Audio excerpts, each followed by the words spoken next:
থানার ভেতরে হামলার শিকার হই, তাহলে সাধারণ নাগরিক কি করবে? আসলে সেফটির জন্য, নিরাপত্তার জন্য তো মানুষ থানায় আসে।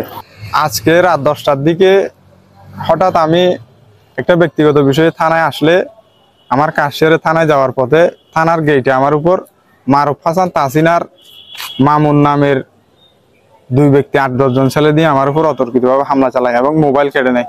তখন আমি সেফটির জন্য দৌড়ে থানার ভেতর চলে আসি। ওরা যখন ওখানে হামলা চালায় তখন আমি ওসি রুমে প্রবেশ করি।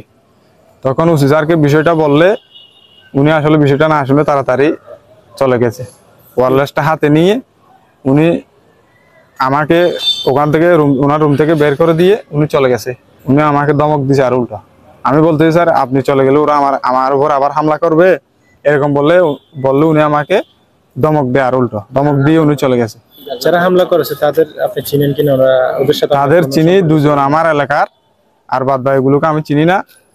তারা একজন হচ্ছে মারুফ হাসান তাসিন, আরেকজন হচ্ছে মামুন। আমি আসলে জানি না, তাদের সাথে আমার কোনো শত্রুতা নেই। আমি একটা জিডির বিষয়ে আসছিলাম, এটা আমার ব্যক্তিগত বিষয়ে।